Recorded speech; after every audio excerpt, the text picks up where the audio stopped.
Welcome to The Explainer. Today, we're diving into one of the absolute most fascinating case studies in accidental political brilliance.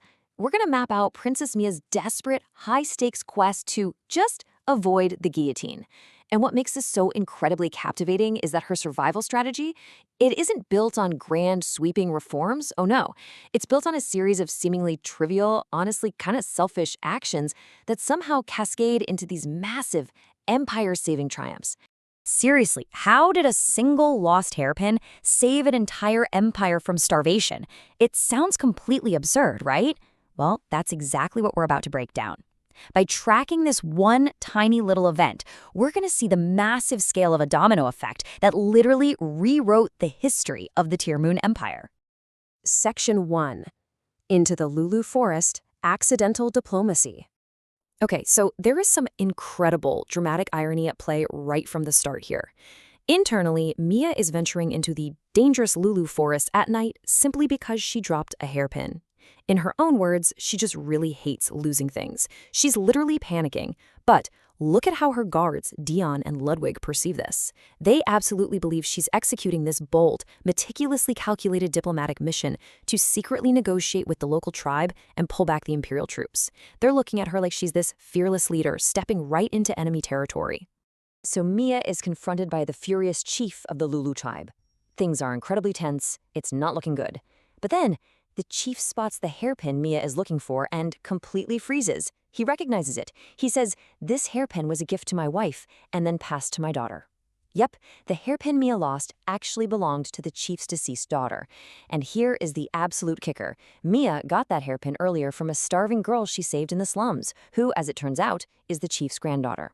Let's just break down the exact logical steps of how this incredibly clumsy mistake completely resolved a military standoff. Step 1, she drops the hairpin.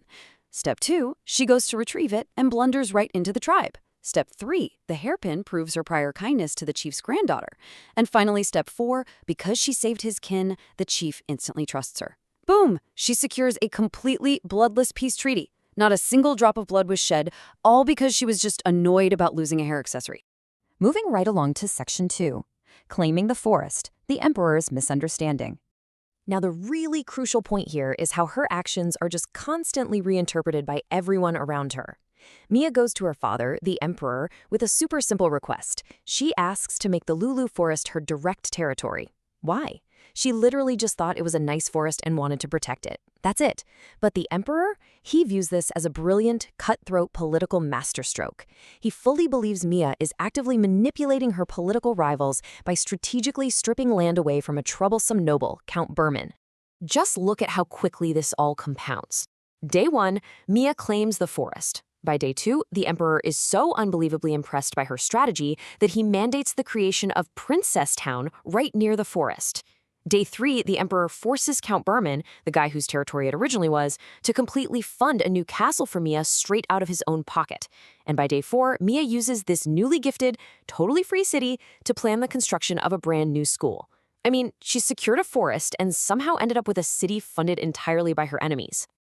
Which brings us to Section 3, Securing the New Wheat, the Masterful Negotiation. So why does she even need a school in the first place? Well, it's to recruit a very specific person. You see, cold-resistant wheat is a newly developed agricultural crop created by a young genius named Cello Rudolph. Mia knows for a fact that a devastating famine is coming, making this specific wheat the single most vital resource in the entire empire. It's the ultimate prize she desperately needs, and she uses her new school's affordable tuition to lure Cello right in. And you've got to love Mia's negotiation tactic with Cello's father, Lord Rudolph. She secures Cello's enrollment and then just casually drops this perfectly diplomatically sounding demand. She says, "I want the wheat your territory possesses. Actually, no, you handle the distribution."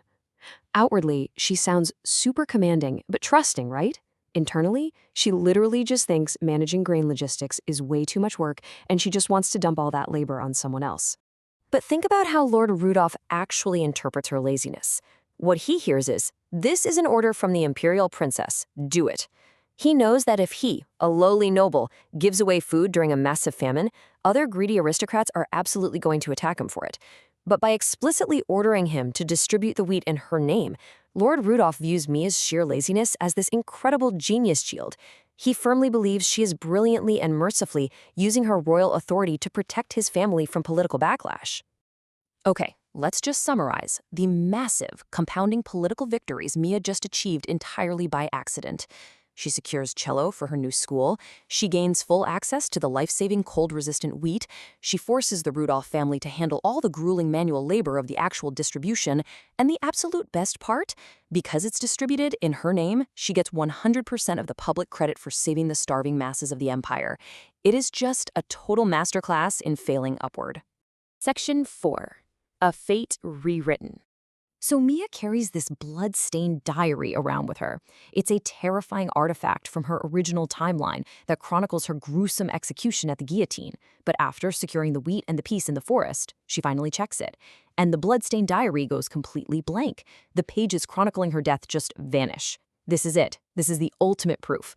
Through her wild series of panicked, completely selfish, and highly misunderstood actions, she has actually successfully rewritten history and erased her own execution. Let's head into Section 5, the shadowy threat. Now we have to shift our focus over to the looming antagonists who are operating behind the scenes.